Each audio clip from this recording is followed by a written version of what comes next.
Okay, so that was a lovely intermission right there and a lovely previous run, but it is now time for the present, so welcome back to ESA Summer Online. We're raising money for Alzheimer Fonden. Links to donate can be found below the stream. We would also like to thank Kaspersky, Twitch, and ViewSonic for sponsoring this event.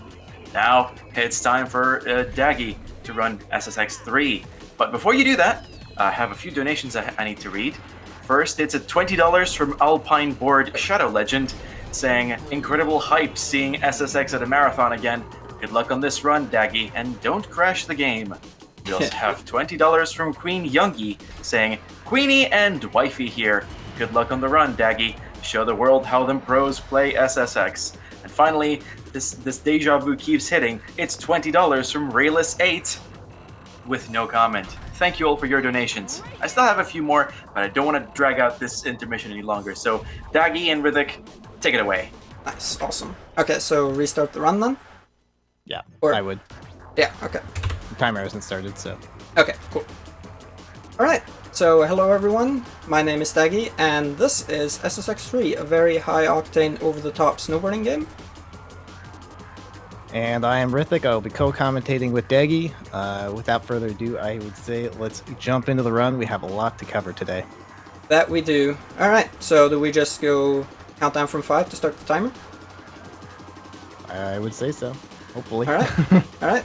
Well, let's do it. 5, 4, 3, 2, 1, and start! Alright. Alright. So, welcome to the wonderful world of SSX3. Like I say, a very over-the-top snowboarding game, which does completely away with realism in favor of pure fun. Now, there are a few basic functions in the game that Rick will go through now to give you a little bit more info on how the game works. Alright, so this is all single events platinum. SSX3 doesn't have a traditional end point. So we have a variety of categories that we can do. Some of them are real-time, some of them are in-game time. This is a real-time run. So in single events, we'll be using the single event menu in the game to do every single main track and getting the platinum medal. Platinum medals are just a bonus challenge that each track has. And unfortunately, the single event does not show platinum medals, but we have memorized all of the required times and trick requirements, and I'll be giving you guys the rundown on that as it happens. Snow Jam specifically requires a 2-minute 30-second time or faster. Should be relatively easy for Daggy to do. Hopefully so. Past that, if anyone's ever played SSX Tricky, you'll know tricks equal boost, boost equals speed. On the right, you can see the boost meter, that little tube thing. The more that's filled, the more boost you have. And in the top right, you'll see the super uber meter. The more ubers you do, that will fill. And when it's filled, you'll have unlimited boost for 1 minute. This is very important for a variety of things, and we'll get into that more later. Another thing, if you've ever played this game before, you may be familiar with the stats.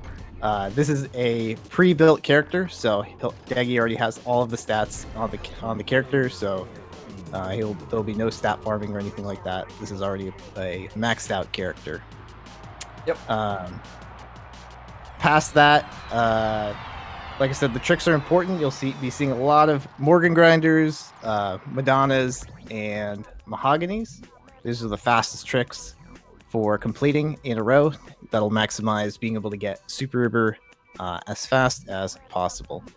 So that was the first track. That was Snow Jam, 2 minutes, 30 seconds. Moving on to Metro City. This already has the first notable, I guess, skips.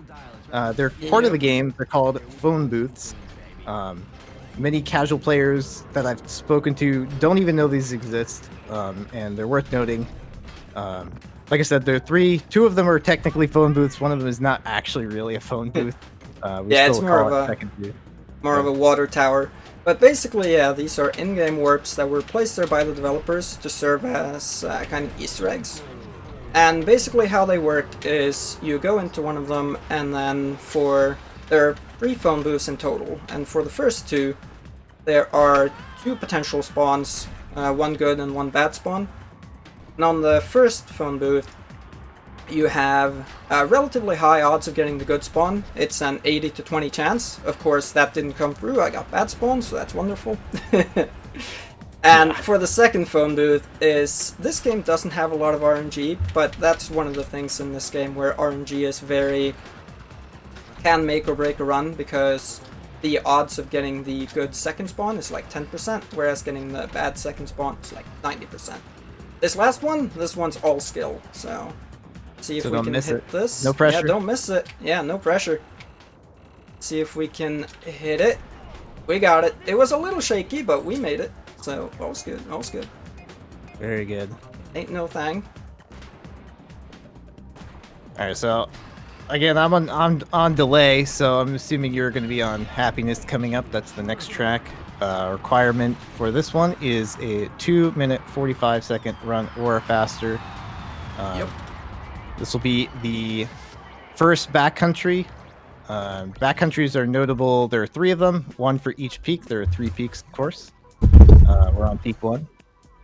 Backcountries are notable because there's a lot of thick snow, snow that will essentially speed cap you to a point. So because of that, airtime is generally good on this track. Little pockets of airtime. Big airtime is not generally good in tracks, this one included, but the more small airtime you can get, the less speed capped you're going to be. So This is also one of the easiest tracks to lose time on. Because of that, there's just a lot of unforeseen ways you can lose time. Exactly. If you keep an eye on the run, you'll see, if you look in the bottom left, you have a little speedometer. And when we're going through that deep snow, you'll actually see the speed cap at work, because you'll rarely see me going faster than like 62 miles an hour. That's kind of like, you know, you can go above it, but that's generally where you cap out. Now, whereas on regular snow, that'll be like 67 or 68. So, and that's one like of the things. Chris said, getting those small pockets of airtime. You'll see me do that throughout as well, where I try and like customize my paths so that I make sure that I don't stay grounded, especially when I'm going downhill. And if it's if there's like a gentle slope, it's almost always better to be in the air. This is one of the tracks that really exemplifies how important knowing the terrain in this game is. There's a lot of instances where you need to know exactly how you have to approach the terrain.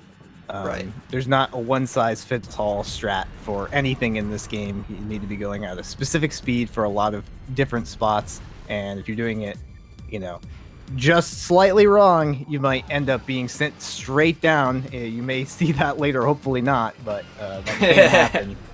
Yeah, Spider-Man's. Yeah, that, let's hope we avoid that. But backcountries in general are kind of interesting because while the entire game, or the rest of the game, is meant to kind of be, you know, like man-made events, the backcountries are untouched nature, so they kind of add this variety. This is more like, even though it's still very nice handcrafted track design, these levels are a lot more akin to what you'd find in like other winter sports games, you know, more realistic ones and that kind of stuff, where you don't have insane colored rails, ramps, pipes, and hits in every corner. Not to mention people next to you can knock down. Case in point. We gotta get our boost from somewhere. Alright, so you should be on R&B now. The score requirement for this is 1 million points for the platinum medal. Yes. This is also the first slope style, and there's a whole different system that needs to be accounted for here because you do need score. There are multipliers that you'll see, those yellow and variety of color multipliers are very important for getting maximum score. Exactly.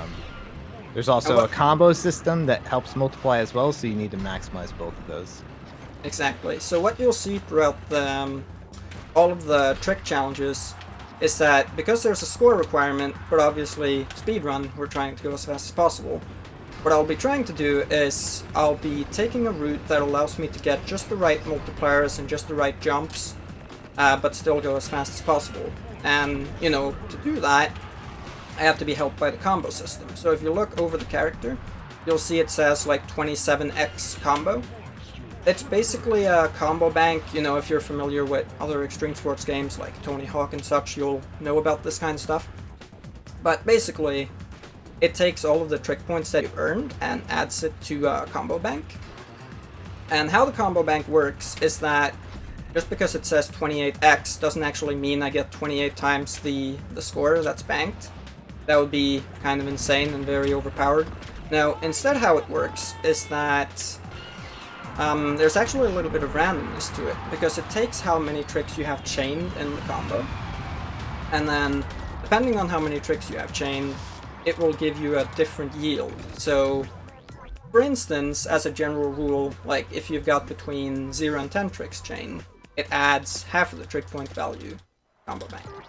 If you do a trick worth 10,000 points, then it will add, you know, it'll add 5,000 to the combo bank. And then the more tricks you chain, the higher that value get, before it eventually caps out at double value. Now it's time for Crow's Nest. Yep, 200,000 point requirement. This is a big air event. The first one we'll be seeing. Very short track, just has to get the score requirement and a couple of jumps, and then we'll be moving on to first super pipe event that requires 700,000 points. This should be no problem for you to get. I assume you already did it by this point. It's loading up now. Super pipes are basically like half pipes from classical winter sports, and if there are any donations, this is a perfect time to read them up. We have a lot of donations, so I'll just blitz through them.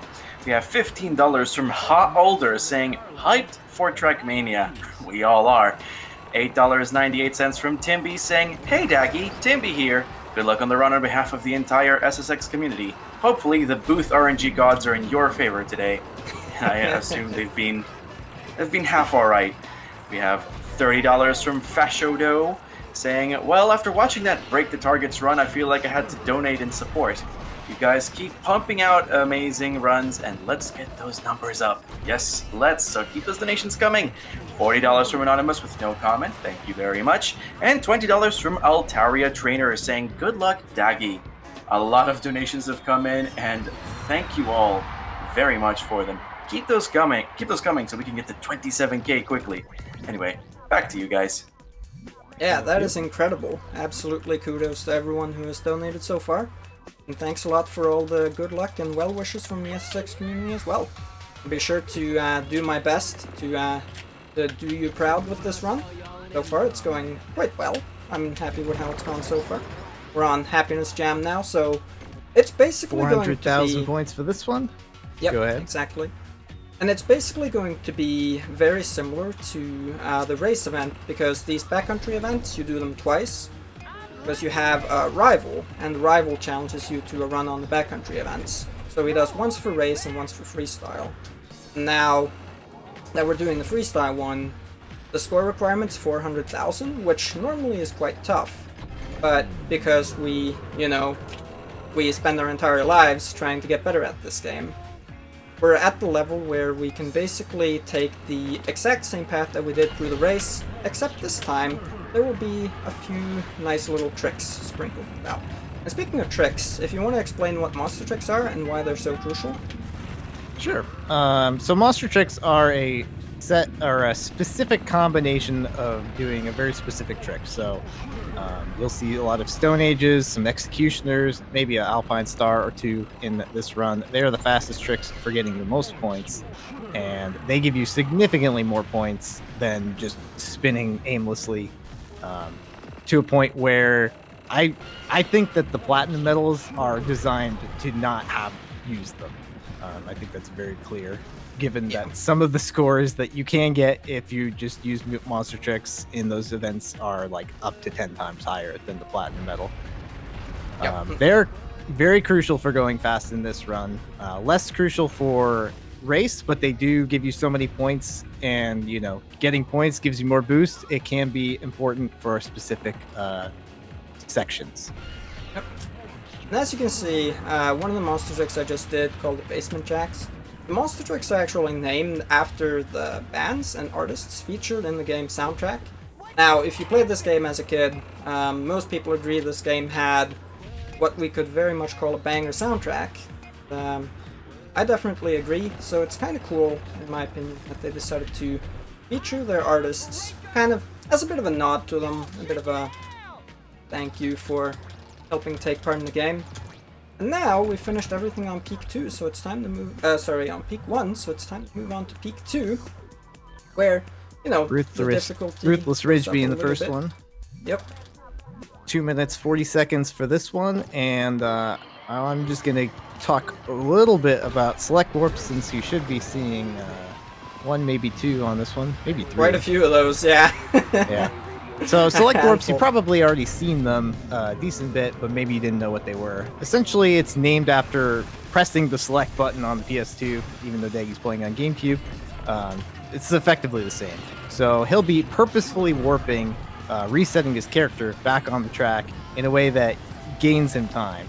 And just to touch on a little bit more of that, he'll be specifically getting Super Uber early, because that gives you the unlimited boost. He won't lose the boost upon doing the select warp. So these are very important things to keep in mind. If you were to select warp while you didn't have Super Uber, you'd lose all your boost and go very slow.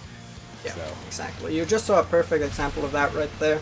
That's the reason why we make sure you get Super Uber in the first 30 seconds of this run, because if you were doing this entire section without Super Uber, you would be going very slow. And since you're seeing I'm doing all of these select warps quite frequently, there's never really a good chance to get more boost if you lose it. So you gotta make sure you stay on top of that. It's one of the...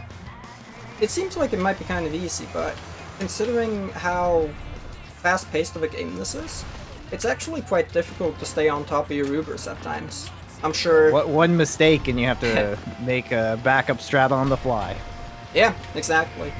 And that's also one of the things I really love about running this game. It's the fact that it's not necessarily down to an exact science, because, you know, things go wrong and you have to think on the fly. This is especially important in some of the longer runs, like 100% and such.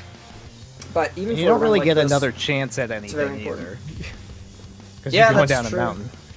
Yeah, that's true. I mean, if you miss your opportunity, if you miss that trick, it's not going to put you back on the platform you were just at, like it might in a platformer. In this game, it's just going to keep you moving, whether you like it or not. And that's to say that a lot of the time save in this game comes from those very small optimizations. There aren't too many particularly large time saves in this run. Yeah, absolutely. In some of the longer categories, there are some decent sized time saves, but in this one, not so much. Yeah, there are some glitches. This is a no major glitches category, which basically means that we aren't allowed to do certain out-of-bounds warps and such. And speaking of big tricks, though, I'm about to go for one. Big skip. Did I get it? No, that's not going to work, unfortunately. Oh, I landed here. Okay, so basically what I did right there is you just want to go full tilt towards that turn right there. And if you're lucky, you'll be able to avoid the deep snow that's located there. And if you manage to do that, then it will actually allow you to carry all the way down to the section that you saw. I was going to bring attention to it, but because I got the secondary spawn, I'm not able to. But there was a section further down there that I actually wanted to end up on, but we weren't able to, so that's kind of unfortunate. Getting the secondary spawn is kind of rare, though. I assume you probably already did tube skip. I'm coming up on it now, and this is an interesting skip because you want to hit select twice, because the first one brings you into like the middle of that little tube area. But then if you hug the wall and do another select warp from there, you can actually skip the entire rest of the tube as well. And that saves a Which is quite lot of time. interesting. It's actually probably one of the biggest time saves. Definitely one of the biggest time saves on this track. Yeah, for sure. It's That tube is very long. Yeah, Intimidator is actually full of a few relatively significant skips. Like, when we're talking significant skips and tricks in this game, most of the time they save between like 6 and 8 seconds. It's pretty rare for something to save more than that. So, yeah. As a quick note, the requirement for this one was 2 minutes 45 seconds, and the next track will be a 3:15. That one's a very easy platinum to get. So Yeah, it is. I think I would have to pass out at the keyboard if I'm going to fail that one. Also, just we have a quick second. I'll mention that if you're wondering how Daggy's spinning so fast, if you've ever played this game, maybe not a little known fact, but a lot of casual players won't know this, is that if you actually tap the D-pad to do spins, it'll actually spin you faster than just holding the D-pad. This is because the game wants you to complete the trick, so you're essentially starting another spin. And that's very important for eking out that extra little boost or tricks or points, whatever you need. Yep, exactly. If there are any more donations, this would be a perfect time for them. We have one more. It's $50 from 12 Tides saying, "Good luck, Dougie and Rithik. Shoutouts to ESA, giving the SSX community a spotlight and all the good work you do. Thank you for making our contributions to amazing causes possible with your incredibly generous donations. Like yours, 12 Tides." Yep. Back to you guys. Adam 12 Tides always coming through. Indeed. Okay. So, on this track, this is the single longest track in this run. So there's a reason why Riz said earlier that the platinum medal goal on this one is 3:15. It's a very long track with a lot going on. So as you can see, we have this tunnel with this, I don't even know what you'd call this, just rocks falling from the ceiling, I suppose.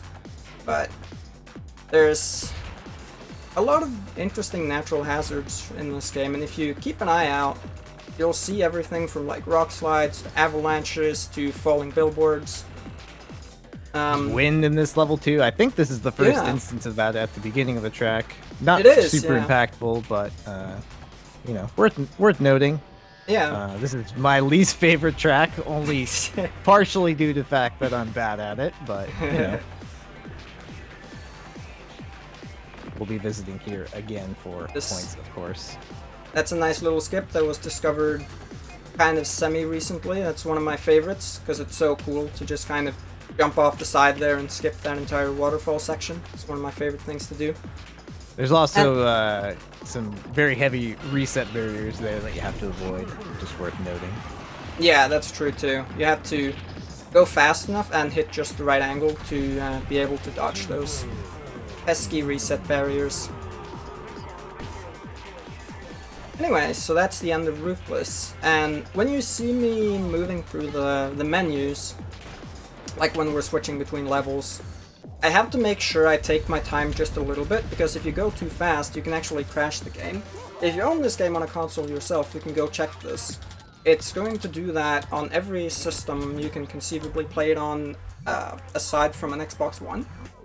So if you try to go in the menu and you just spam click into the level, like, there are decent odds the game might crash, so you'll want to be careful of that. That's the only real way to soft block in this run, basically. Yeah, you're a pro at soft blocking this game. I am. I'm a little bit impatient at times, especially when it comes to non-marathon settings. I have to Absolutely. have to kind of make sure I watch out. Score requirement for this track will be 1 million points. Getting those times 10 multipliers will make this relatively easy. I think the world record on this track for points is like 11 million or something like that. It's almost 12 high. even, yeah. Almost 12 even. But it's funny that you say the score requirement will be 1 million points. Obviously you're on a bit of a delay, but by the time you said that, we practically had it already. No, I don't doubt it. The power of chain 10 times and chain monster tricks. And on the note of chained monster tricks, let's talk about a little bit of tech in this game. So, when I'm doing these trick challenges, it's really important to try and get as many monster tricks in one jump as possible, and the way you do that is by doing something called frame cancelling. So basically, when your trick animation is about to end, you can cancel the ending animation similar to how you would in a Smash game, for instance, and you can cancel the landing frames, allowing you to either land the trick right away, if that's what you're looking for, Or it can also allow you to start another trick, because basically how it works is that it fools the game into thinking that you're done with your trick, therefore you should be able to start a new one or land it as is, even though you're not actually supposed to be done, you know? So that's a very important piece of tech. It's most important in the trick portion, but it definitely comes in useful in race as well, because sometimes you'll need to squeeze out that final Uber trick to make sure you get Super Uber or something like that. I'm sure anyone who has done runs of this game knows about the virtues of frame cancelling and why it can be useful. Absolutely. So you're now on launch time. You'll need 200,000 points, as you know. Just letting everyone else know, of course. Yep, exactly. Easy enough. You're already done on my screen. I'm sure you're moving on to the next level. Will be Schizophrenia. 800,000 points for this one. This is the next Super Pipe event. We'll have one more on Peak 3. Indeed. And you know, if obviously looking at this, it looks like the Platinum medals might be a bit easy, but if you're able to play this game, you can try to get the Platinum medals with Master Tricks first, and then you can try without after. It definitely takes a lot more out of you when you're not allowed to use the Master Tricks. I've done a few different challenges just for fun, where I can I'm not allowed to do grabs, like any grab, and therefore also Uber Tricks is off limits. It was a really fun challenge, and I really recommend it to anyone who might enjoy this game, but you might be looking for a new way to play it. There's also, you know, some other stuff you can do, like we have a few different meme runs that we've ran throughout the times. And I'd just like to mention something about the freestyle runs, and just regular freestyle runs, is that you have a timer at the top. So even during a freestyle run, you do have to, you know, the top freestyle runs will utilize every second. So there is time optimization in these freestyle runs as well. Just for anyone who's like, you know, sleeping face. Yeah, score-based stuff. It's not fast, but, you know, you still have to optimize the time that you spend to get more points. So there's that as well. Moving on to Ruthless Jam, 500,000 points. This is our second time here. I don't even know the route for this for points, so if there's anything noteworthy, Daggy, go for it. Yeah, one thing that's interesting about this level in specific is that it's very top heavy. So basically I'm going to try and get a bunch of points at the start and then a bunch of points at the end, but I'm not going to get very many points at all through the mid game because there aren't really any good opportunities to do so.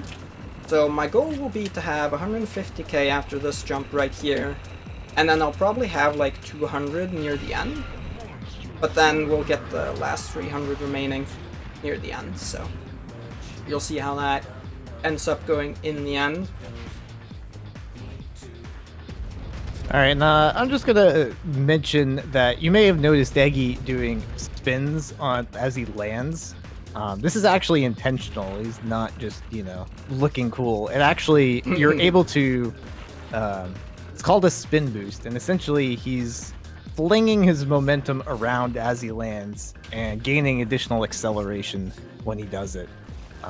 This is actually really important for being able to meet certain criteria to make certain jumps.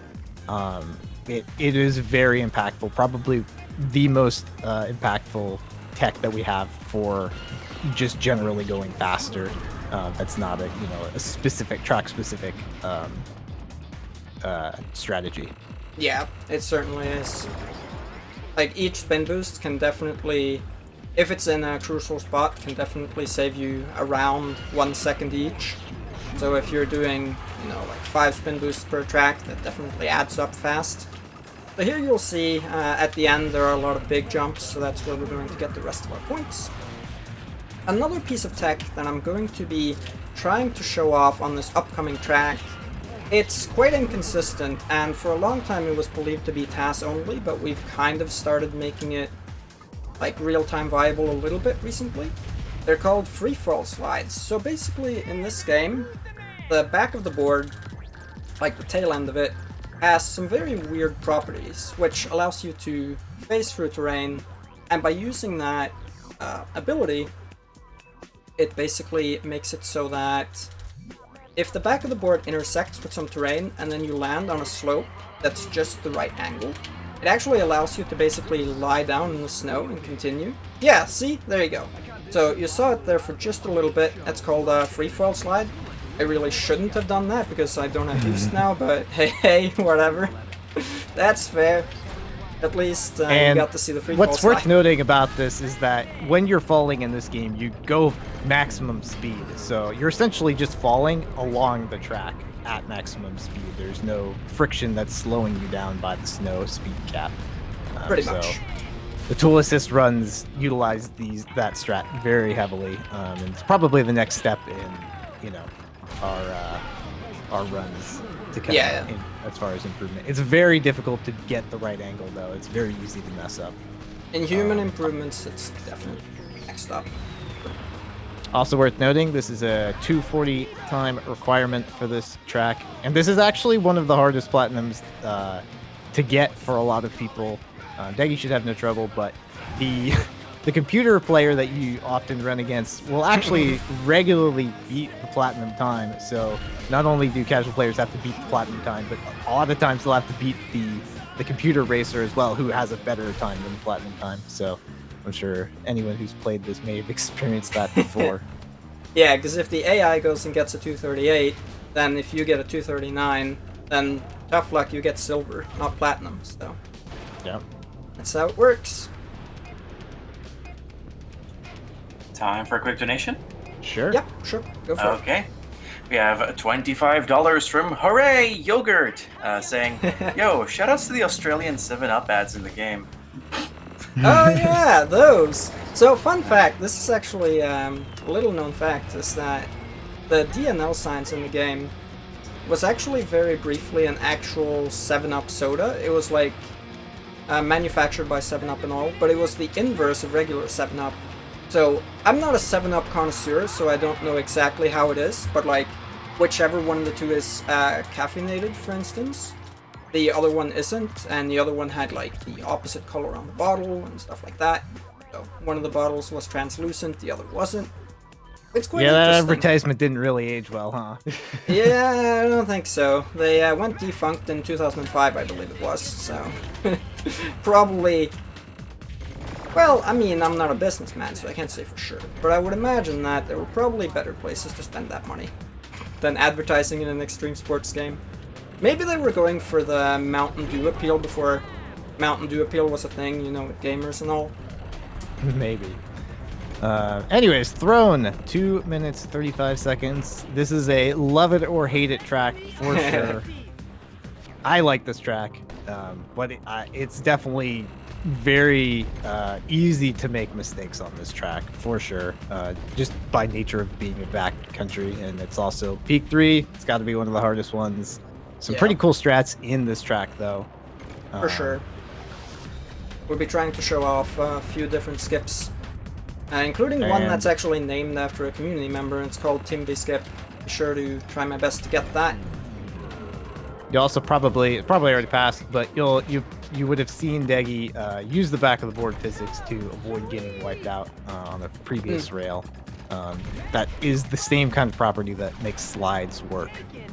So exactly. If you go back and watch, you probably see him utilize that in other tracks as well. Here's another strat named after a community member. And by the way, we don't really have anything specific to talk about, so let's give a few shoutouts to fellow runners. So, first of all, we have Kellycat. It's the current world record holder of the most popular and most competitive speedrun in this game, the All Peak Race, which this entire game is like an open world. So you can go from the top to the bottom, and basically Kellycat has the record on that speedrun. Also, that Timby Skip I was talking about, totally just got it super clean as well. Super happy about that. Yep. There's a lot of, if you don't go fast enough, there's very strict reset barriers, so you need to have enough speed to be able to clear those. There's a lot of strats in this game actually revolve around avoiding reset barriers. Yeah. Hard to really point out all of them because there's so many. It's very true. Also want to shout out Quantum Turtle and Snowflab, who are all, you know, someone's got to do the dirty work when it comes to speedrunning and run the lower categories and find those strats. And Quantum Turtle and Snowflab have both done runs of 100% and checkmark percent, which are the longer categories in the game. So I've done It's runs actually of those too. interesting the enjoy it. time difference between the categories. You know, we have a 16-minute run with APR, but then 100% is, you know, in the 2 hours, 3 hours, depending upon your skill level. Yeah. There's a lot to do in this game if you want to do it. Yep. For sure. And My- Daggy's on kicked out. 1.2 million score requirement. This is the highest score requirement and the bane of most casual players' existence trying to get even the gold medal a lot of times. Yeah, I think whenever I look for people who are streaming this game on Twitch, and I see they're playing this track, many of them just get stuck here for a long time, and they really don't have a good time. It was, especially without monster tricks, and without being able to chain combos super well, it's really difficult to get platinum or gold on this track. But we'll be trying to make use of kind of a broken tactic, if you will. If you thought we were getting many points in one jump earlier, just wait till you see this. Because there is a big fat 10 times right at the end here. I will be doing a triple executioner through it. And we will be getting a grand total of 1.2 million points in a single jump. Which is the single highest amount of points you can get in a jump, like legit anyways. So, at that jump right there. Very nice. Easy. You make it look easy, Daggy. Yeah, it's one thing that's kind of interesting about this game is that because they have that whole tricks equals boost and boost equals speed thing, it's, even if you're just looking to go fast, it's really important to have at least a decent grasp of the trick system as well. You have to be competent with freestyle, like at least know the monster tricks and know how to do certain tricks. And as a result, it's paid off very well for me to basically practice every area of this game. Like, in general, if there's a way to play this game that you can think of, more than likely I've tried it. Like, you name it, keyboard, upside down, mirror, I've been there, done that. And just a quick note, the requirement for this track was 200,000 points, easily accomplished by Daggy. That was our last big air event. There's only 2 more tracks. We got the Super Pipe event, and then going back to Throne. We'll just give you guys the scores real fast for those tracks. Yep. 900,000 for the Super Pipe event, and That I'm doing now, yeah. 600,000 points for Throne Jam. Which is the grand finale.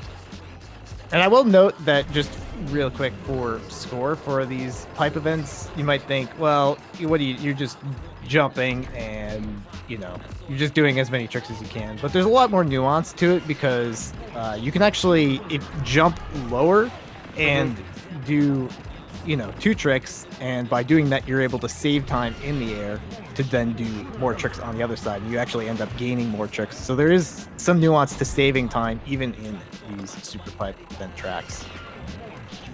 There's some very difficult strats for saving time. Exactly. Totally just screwed up my math, by the way. There we go. You fix it? Yep, we're good. Alright, Throne Jam, so final track. But to kind of add to that, there's when it comes to the super pipes, the people who work with top level freestyle in this game and who try to squeeze every point that they can, they worked out that not only is it possible to get a higher point per second yield if you go lower, but they also worked out that if you use the boost, so instead of not boosting and jumping at the top, you can actually boost all the way but then jump earlier, and that way you can get even less air. It's really difficult to do the trick combination that you want to do, but basically the goal for that is to try and do a double execution on every single jump, and you have to do that like 23 times. It's quite difficult. But the people who are really good at freestyle in this game really are freaks of nature. Shout out to Flipper, who is the current best freestyle player in this entire game. Is superhuman, to say the least. You're one to talk, Daggy. You're like, do you have any of the freestyle world records currently? I know you used to have quite a few of them. I do, yeah, but it's like compared to most of Flipper's scores, they're not really. Like, I'm pretty sure he could take them all if he tried to. Oh, maybe he will then. Possibly, we'll see.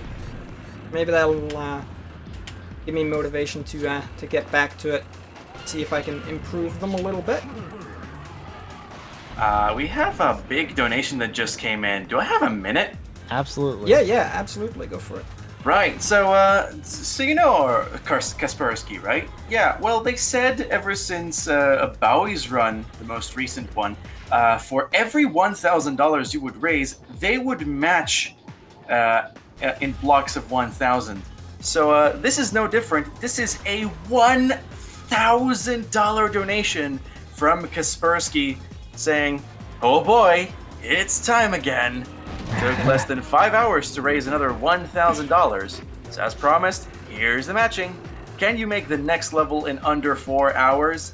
Well, chat, the gauntlet has been thrown. 4 hours. It's 7:24 on the time on the stream.